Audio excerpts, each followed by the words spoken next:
Que horrores se escondem debaixo d'água? Pensa bem, desde que o mundo é mundo, rios, lagos e mares profundos guardam mistérios e, claro, lendas de arrepiar.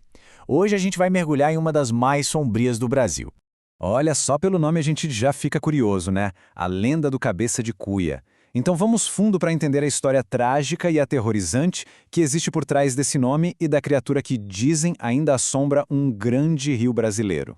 Para a gente começar, nossa viagem vai lá para Teresina, no Piauí. É bem ali, no encontro dos rios Parnaíba e Poti, que nasceu um segredo sombrio que a gente vai desvendar hoje. Um segredo que acabou virando nada mais nada menos que o conto folclórico mais famoso de toda a região. Mas afinal, o que é uma lenda ribeirinha? Pensa assim, é uma história criada pelas comunidades que vivem na beira do rio. Eles pegam um pouco de moral, um pouco de religião, um pouco de cultura e misturam tudo para dar sentido a coisas misteriosas, como um afogamento repentino ou até, de forma bem prática, só para alertar a molecada sobre os perigos reais da água. E essa lenda, em particular, nasceu praticamente junto com a própria cidade de Teresina lá no século XIX. Imagina só, enquanto a capital crescia ali nas margens dos rios, essa história ia passando de boca em boca, sabe? E com o tempo, ela se transformou num símbolo local muito forte, uma parte da identidade da cidade. Muito bem, agora que a gente já tem o contexto, vamos pro coração da lenda, a maldição de Crispim. E se prepare porque é uma história bem pesada sobre um pescador, um acesso de fúria e uma consequência, nossa, uma consequência terrível e eterna. A tragédia acontece numa escalada de eventos.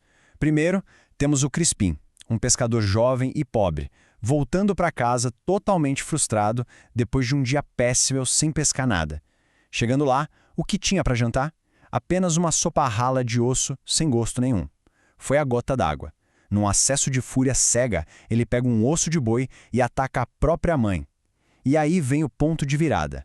A mãe, ali agonizando, lança uma maldição terrível sobre ele. A maldição de vagar pelos rios para sempre. E na mesma hora a praga pega, e Crispim se transforma numa criatura horrenda. As últimas palavras dela foram o que selaram o destino dele. Ela disse: "Você vai virar um monstro, com a cabeça do tamanho de uma cuia, e vai vagar pelos rios por toda a eternidade."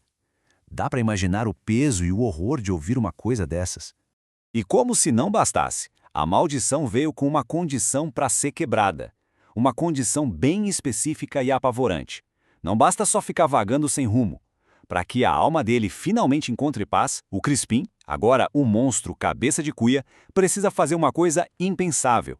Ele tem que devorar 7 moças virgens. E todas elas precisam se chamar Maria. Isso transforma tudo numa busca macabra, né? Adiciona uma camada de perseguição e terror à lenda. Mas essa história não é só para dar medo, não. Como muitas lendas, ela carrega lições escondidas. Então vamos tentar analisar agora o que esse monstro significa de verdade para a comunidade que o criou e que conta essa história há tanto tempo. E tem uma frase do grande folclorista brasileiro, o Luiz da Câmara Cascudo, que explica isso perfeitamente. Ele dizia que as lendas populares têm função explicativa e pedagógica, ajudando a transmitir valores sociais e advertências às novas gerações. Ou seja, no fundo, são ferramentas de ensino muito poderosas. E o que o Cabeça de Cuia ensina, então? A gente pode ver em 4 camadas. Na camada moral, a lição é bem clara: respeite pai e mãe. Na religiosa, é a ideia de um castigo divino por um pecado terrível e imperdoável. Na parte social, funciona como um aviso bem prático para as crianças ficarem longe das margens perigosas do rio. E por fim, na camada cultural, a lenda conecta simbolicamente a população local com a natureza ao seu redor. Mas o mais incrível é que essa lenda não ficou presa lá no passado. Vamos ver como o Cabeça de Cuia sobrevive e continua super relevante nos dias de hoje, mantendo o seu legado moderno bem vivo. A jornada da lenda é fascinante. Ela surge lá no finalzinho do século XIX em Teresina. Depois, ao longo do século XX, vai se espalhando por todo o Piauí na base da tradição oral. E aí, no século XXI, alcança um status incrível. É oficialmente reconhecida como patrimônio cultural imaterial. É muita coisa. Então, o ponto principal é este. A gente não está falando só de uma história antiga, de algo esquecido nos livros.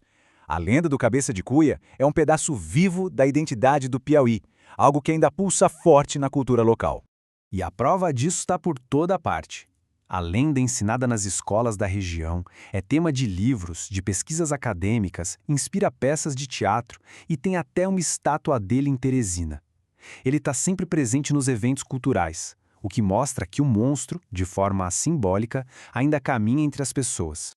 Isso tudo nos leva a uma reflexão final. O Cabeça de Cuia ensina sobre respeito, perigo e identidade.